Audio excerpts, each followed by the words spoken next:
All right. We are going to go ahead and get things rolling. Looks like we have a quorum. Hope everybody is doing well. Before we get rolling, I want y'all to be thinking about something. I always want to try to make sure that the training that we are providing to you is what you need when you need it. And that is always difficult to do because I teach these classes all the time, try to make them fresh, try to keep things random and fresh for when you guys need that information. So I kind of need to know where you're at. If there's something that you have said, I wish I knew about X, Y, or Z, and you think that it would make a good topic for training, I need your feedback because I always want to be able to deliver to you guys what you need when you need it. So I try to plug different classes in based off of what I think is going on in the marketplace, and what you're going to see today may be somewhat symptomatic of that. But I also want to get your help. So if you're struggling with something that you've not been able to figure out on Showing Time or FMLS or Moxie or Real Scout or one of your social media venues or processes, by all means, let me know so that I can develop a training materials, develop a class to be able to help you guys where you need it. Okay, and don't just assume that we sit here and know what you guys need and try to keep it fresh all the time because that's always a challenge. All right. So with that, I'm going to roll into a topic that I have not taught for a long time because the marketplace really wasn't all that conducive to it. But I think it's coming kind of back into flavor, and we're going to talk about the virtues of doing backup offers, either for your clients, for your buyer clients, or if you have a listing in this market, you definitely want to have a backup offer for your listings. Okay. So with that, does everybody know what I'm talking about when I say a backup offer? Okay. A backup offer is a fully executed, legally binding contract that is missing one, that only has one little provision in it. And that provision is this contract only becomes effective when your primary contract that you have falls through. It's just that simple. All right, so we're going to dive right in and we are going to start looking at a slide presentation. Do you have audio issues? Come on over. Megan's going to join over here because she's having audio issues. All right, everybody, I'm going to share my screen. Here we go. All right, everybody looking at slide deck, the backup offer? All right, I appreciate that. All right, so the backup offer, when your buyer is interested in purchasing a home, but it's already under contract, you missed the boat ever so slightly. They went under contract before you could accept your offer. Then the backup offer is the very first question that you should be asking that listing agent. Okay, is do you have a valid backup offer? Would the seller consider a backup offer? Okay, so that's the very first question. All right. Why would you want to submit a backup offer? National Association of Real Estate says that 74% of all contracts written actually will make it to the closing table. That's an old statistic. I'm guessing it's even higher by now. That's probably 2 or 3 years old, that statistic. And I'm guessing it's probably an even lower percentage now, which means that at least 1 in 4 contracts that are written are going to fall through. Okay. 26% chance, if not more, that your offer could become the primary. So in that case, that makes good sense to actually have that backup offer. All right. So if you do a buyer's brokerage agreement when you submit the offer, that can also help to serve to secure that buyer client for future transactions, right? Because a lot of us will not do a buyer's brokerage agreement until we actually write the first offer. Whether you subscribe to that way of thinking or not, or if you try to do a buyer's brokerage agreement earlier in the process, um, this is also a good way to secure that at that point. All right. I cannot discount this enough, or I cannot over qualify this enough.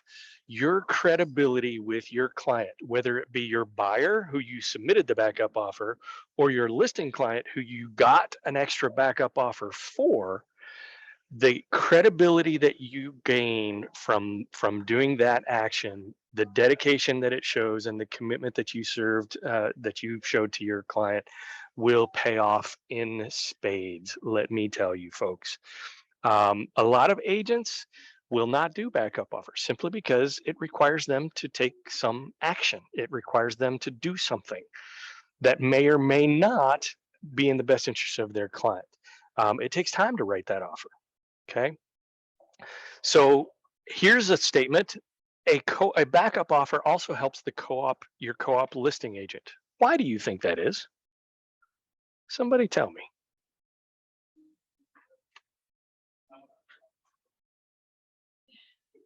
This is the part where I actually stop sharing the presentation so that you will actually answer the question.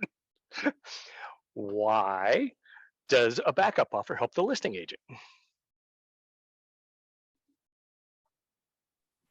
Anybody? Just could apply pressure, I guess, to your current offer, maybe, just to kind of let them know. I mean, that they're not A going little too bit. long. I would say the best way to put it is it helps them to negotiate from a stronger position. If they've got a backup offer and their primary offer goes through the process of their due diligence process, and they come back to you with, oh, they want a new roof, a new HVAC system, and some foundation repair on that retaining wall out back, the total is going to be $25,000. You as the listing agent can very easily, what is your position when you've got a full price backup offer? Knock yourself out. Okay. You now have the ability to negotiate from a much stronger position because you've got that backup offer. All right. And I'm going to tell you, as a listing agent, having a backup offer, it somewhat becomes a self-fulfilling prophecy, if you will. When you have that backup offer, your listing agent is much less inclined to, or the seller is much less inclined to put up with a bunch of crap from their current buyer if they have a backup offer. And so if you're the backup offer position, oftentimes you have a higher probability of your backup offer being accepted than even your initial offer. Because everybody always wants the bird in the hand is better than the two in the bush. In this case, they're thinking your backup offer is the two birds in the bush. Okay, keep that in mind. And then the last thing in here, in terms of, sorry, need to show which slide I'm on. There we go. Is why you want to submit a backup offer. It's the right thing to do. You're taking care of your client. You're serving their best interest, period and dot. All right. All right. So what is the backup offer? The backup offer, when is it used? After you've been in either a multiple offer situation, when submitting an offer late, or after the seller's already accepted that backup offer. A backup offer was going to put your buyer basically first in line. They get the first right of refusal. Okay, and it is just that. It is upon the termination of the primary offer, they get the first right of refusal. Nobody else can come in. It has to go to the backup offer first. Okay. The backup offer is that fully executed. It is signed by all parties, the purchase and sale agreement with all associated exhibits, including the most important one, the GAR F604, which is that backup agreement contingency exhibit. All right. Anybody have any questions on this? If you haven't done this before, this might sound a little intimidating. If you've done it before, it's simple. It's so easy. Okay. So are we going to go over the specifics of it? Yes, ma'am. We sure are. Okay. Just a second. You're about 2 slides ahead of me. Okay, let's talk about what a backup offer is not. A backup offer is not a verbal commitment from the listing agent saying, all right, I'm going to put your offer here in this top drawer, and we'll call you if everything goes to hell in a handbasket. That is not it may be an informal backup offer. It is not a formal backup offer, and it does not obligate that seller to your buyer client. Are we clear? Okay. And this is the problem that you are going to encounter with most real estate agents, is they think a backup offer is just this. It is a we'll call you if everything goes to hell in a handbasket. Okay. And so you're going to have to educate your counterpart in most cases on the formal backup offer process. Worst case scenario, advise them to talk to their broker. All right. Let's talk about the advantages of the backup offer. Your buyer client can continue shopping for their new home, but have the security that this home may still be in play. It could still be the one. All right. If your clients have said, gosh, everything compares to that one home on 123 Main Street, the first thing I always ask is, well, I know it's under contract, but do you love it enough to actually put a backup offer on it? And then we go through the conversation about the merits of a backup offer. All right. Your client does not have to submit their earnest money. None of the clock starts on things such as earnest money being due, due diligence, inspections, all of that. None of that takes place until after they become the primary. Okay, so in the pros and cons of a backup offer, these are pros. You don't have to do any earnest money. You don't have to do an inspection. You don't have to outlay any money until you are sure that you are the primary. Okay. And this is exactly what we were talking about, negotiating from a stronger position from the listing agent. I love this one. The seller is not going to be inclined. This is what a listing agent might say to their primary offer. Not going to be inclined to agree to a long list of repairs. We have a strong backup offer already in place. How many times have y'all heard that one? When you're on the other side of the equation. All right.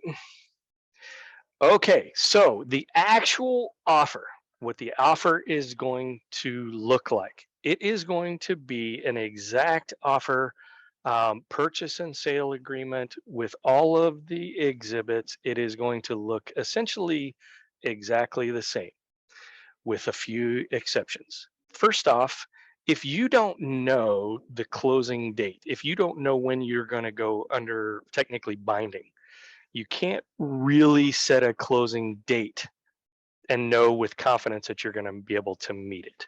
Okay, so say for example, you're in negotiations and this particular one was our first initial offer that we did not apparently win, was on February. We were going to close on February 21st. And it's January 21st right now. Well, they might accept our backup offer the day before the 21st, in which case we can't close in one day because we still have to go through underwriting and everything else. So the best way to do this is to go in and make a pen and ink change, a strike through, and set the closing date as 30 days after the binding date, or 40 days or 45 days, or whatever you and your lender feel is the comfortable number for when you would be able to close by. Okay. If you put in here earnest money being due 3 days after the binding agreement date, remember, binding agreement date isn't until you have been notified that you're now the primary offer. So that could be 30 days from now.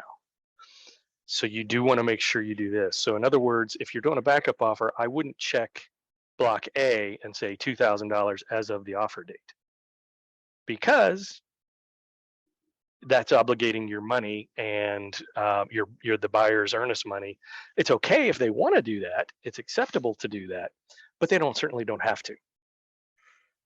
Okay, everybody follow me on that?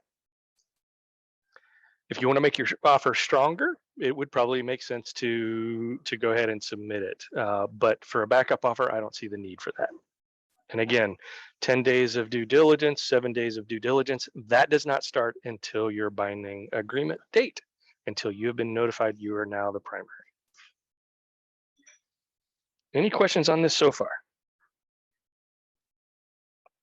Okay. And then I do have a quick question. Go ahead. How are you notified? Did you cover that? That's actually the next slide you're going to get. Okay. I keep being before you. Sorry. You're a step ahead of me. All right. So this is the binding. This is the actual offer on the purchase and sale agreement.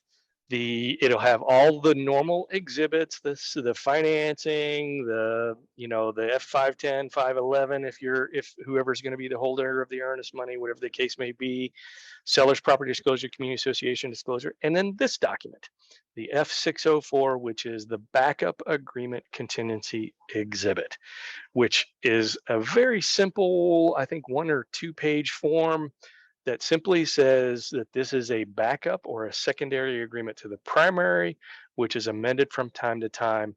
The primary agreement with a binding agreement date of blank, and the seller being seller and the primary and the buyer being blank. You don't know this information. Okay, this is up to the listing agent. So this is one that you simply leave blank. And when you get it back from the listing agent, hopefully signed and fully executed, that information will be filled in. Okay. And then the second part of this, if this agreement has not become the primary by X date, this agreement should automatically terminate. So there's some strategy involved in this. What date do you think would be an appropriate date, or the amount of time to be able to put in here so that the offer would still have an expiration, but not be too long? You follow me? So what do you think would be a notional date right there to put in for the backup being expired? Are you able to ask how long the other people's due diligence is? Yeah, sure you can. I guess, and I mean, are they able to tell you? Well, yes, in theory they probably will. I don't think they would tell you no. But I like the way you're thinking about it. Why? What are you thinking that you would want to use as your factor for that? Well, you should, if they only get 10 days of due diligence, then on that 10th night, or at least maybe Yeah, you give them to the next morning, but or the that's next day, I don't know. yeah, that is one way of thinking. So one of your contingencies being due diligence, if it's 7 to 10 days, you might want to make sure that your offer lasts at least that long, maybe even longer. So the way I look at it, your due diligence period is just one of your contingencies, but you also have a financing contingency and an appraisal contingency, and the primary deal could go bad at either one of those 2 points in addition to the due diligence period. So here's the way I think about this. If the primary agreement has not closed by a certain date, so think about it this way: if they go under contract today, on average, they're probably going to stick around and they're going to be under contract and they're not going to close for at least 30 days. So I probably want to make my backup offer last approximately through their closing date. Does that make sense? So typically I do some postulating or looking, or even look in the MLS. The MLS will tell you the proposed closing date for the contract that they currently have on the property, and I use that as kind of my planning factor for how long I want my backup agreement to last. Okay, I typically don't want to have it last indefinitely. Never a fan of not putting an expiration date on an offer. You always want to have an expiration date on something, but you want to make it long enough to where it makes sense. All right. So to Tippy's point about what is the action that triggers the backup offer. So here is the trigger. That you're more than likely going to have to instruct your listing agent if/when the primary offer falls through. They are to provide you with a GAR notice there's two different forms that they could potentially use, indicating that the primary has fallen through and the backup is now the primary. Okay, that same notice will have a binding agreement state starts upon this notice. And that is when the clock starts for you and your client for things like turning in earnest money, due diligence, finance contingency, and appraisal contingency. That is when the clock starts, is when this notice takes place. That's a really important trigger. Any questions on it? Okay. And the notice itself could take any one of two forms. This is a generic notice form, and it's a GAR form. I don't remember the number. There's also another GAR binding agreement date notification form, which is just this, is you are now the primary, and this is a clarification of what the new binding agreement date is. And that way it is, without question, this clarifies all of this. Okay. All right, let me ask you another question. When you have a backup offer, do you turn that backup offer into the help desk? Yes. It's a good idea. It's not going to be carried as under contract in our system. It's not going to show as a pending transaction until it becomes the primary, but it certainly doesn't hurt. Okay. Always err on the side of caution of, do I send this to the help desk? Yeah, you probably want to. All right. All right. And then I'm going to go back to the slides for the last little thing here. All right. So at that point, you are now under contract. The previous signed offer plus the GAR notice constitutes the completed package. At that point, of course, then you turn it into the help desk, the lender, the closing attorney, everybody gets it at that point, and you begin to work the contract as a normal transaction, contract to close. The normal steps of the process come into play at that point, because you are now a fully fledged contract and you're golden. And then, so let's talk about if it goes a different way. If your client has a backup offer on a home and they have not yet become the primary, they're fully able to go continue shopping, to continue showing homes, to continue to write offers, negotiate offers. That what you as their agent have to be mindful of is you do not want to obligate your client to buy not one, but two houses. All right. So if you do submit a second offer when you have a backup offer in place, I would strongly recommend that you do so with a due diligence period. I would not write a second offer with zero due diligence period, because you want to be able to get out of that offer if you ever needed to.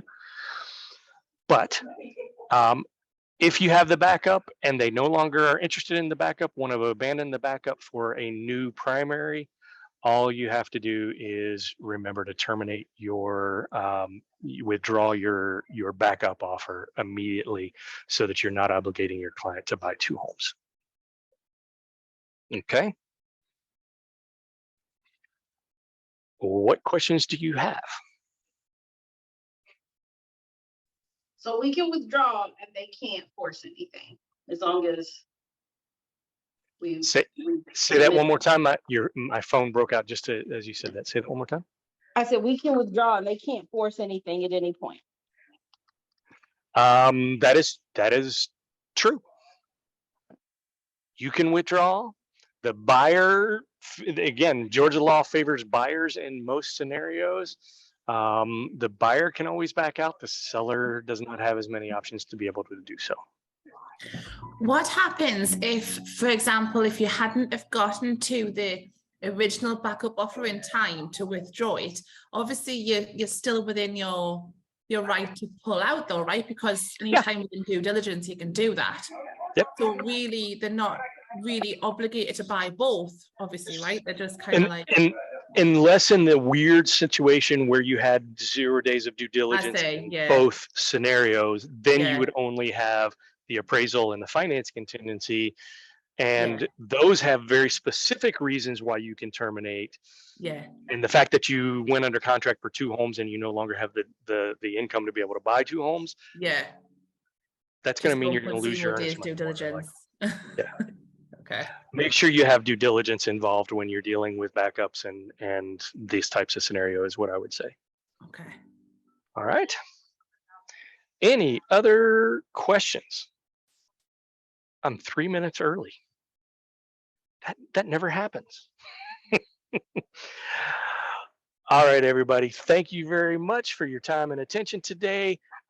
Use this in good health always. Anytime I'm negotiating, anytime I write an offer, then if I find out it's a negative, the go-to question is would the seller consider a backup offer? Okay.